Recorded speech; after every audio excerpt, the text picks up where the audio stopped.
Payyanur network ചാനലിന്റെയും സിഒഎയുടെയും ആഭിമുഖ്യത്തിൽ SSLC+2 പരീക്ഷകളിൽ വിജയം നേടിയ വിദ്യാർത്ഥികളെ അനുമോദിച്ചു. വി കുഞ്ഞികൃഷ്ണൻ MLA അനുമോദനവും ഉപഹാര സമർപ്പണവും നിർവഹിച്ചു.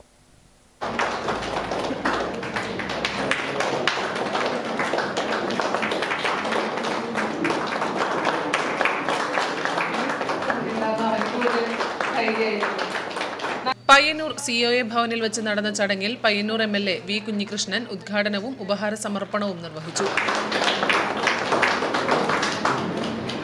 കേരളത്തിൽ ഉയർത്തിക്കൊണ്ടുവരാൻ സന്നദ്ധമായിട്ടുണ്ട്. ഇന്നും ഓപ്പറേഷൻ തൂഫാൻ എന്ന പേരിൽ ലഹരിക്കെതിരായിട്ടുള്ള വലിയ നിലയിലുള്ള ക്യാമ്പയിനുകളും നടപടികളും ഉണ്ടായിക്കൊണ്ടിരിക്കുകയാണ്.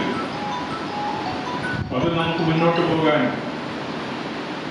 സമൂഹത്തിന് ഭീഷണിയാകുന്ന ഇത്തരം വിപത്തുകളെ സമൂഹത്തിൽ നിന്ന് ഇല്ലാതാക്കുന്നതിന് വേണ്ടി യോജിച്ച് പ്രവർത്തിക്കാൻ നമുക്കെല്ലാം ബാധ്യത. ഇതിൽ ക്യാമ്പയിൻ വളരെ പ്രധാനം.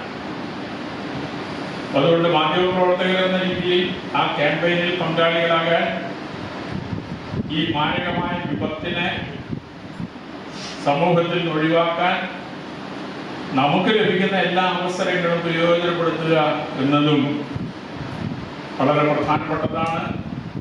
ആ നിലയിൽ കൂടി മുന്നോട്ട് പോകാൻ നിങ്ങൾക്ക് സാധിക്കണം എന്ന് ആഗ്രഹിക്കുകയാണ്. ഇങ്ങനെ ഒരു ചടങ്ങ് സംഘടിപ്പിച്ച പയ്യന്നൂർ നെറ്റ്വർക്ക് ചാനലിന്റെ പ്രവർത്തകരെ ആകെ അഭിനന്ദിച്ചുകൊണ്ട്, ഈ വിജയം നേടിയ കുട്ടികളെ അഭിനന്ദിച്ചുകൊണ്ട്, അതോടൊപ്പം തന്നെ ഇങ്ങനെ ഒരു വിജയം നേടാൻ സാധിക്കാത്തവരെന്തോ മോശക്കാരാണ് എന്ന ഒരു ചിന്തയും നമ്മുടെ ആരുടെയും മനസ്സിൽ കടന്നു വരാൻ പാടില്ലാത്തവരാണ്. കെ സജീവ് കുമാർ സ്വാഗതം ആശംസിച്ചു. Network channel MD Manoj Kumar VV അധ്യക്ഷത വഹിച്ചു. പ്രമുഖ കലാകാരൻ കലാമണ്ഡലം സ്വരചന്ദ് ഉദിനൂർ മുഖ്യാതിഥിയായി പങ്കെടുത്തു. SIDCO president Vijayakrishnan K, KCCL MD Anil Mangalath, COA ജില്ലാ സെക്രട്ടറി രജീഷ് MR, സംസ്ഥാന കമ്മിറ്റി അംഗം Jayakrishnan V, Sunny Sebastian, AV Sasikumar, P Sasikumar, Vineesh Kumar, Wilson Mathew, Pradeepan KK, MV Deepu, Baiju KV, Ranjith N, Prasad PP, Purushothaman എന്നിവർ ആശംസകൾ നേർന്ന് സംസാരിച്ചു. COA നോർത്ത് മേഖലാ പ്രസിഡന്റ് രാജൻ KV ചടങ്ങിന് നന്ദി അർപ്പിച്ച് സംസാരിച്ചു. Network news, Payyanur.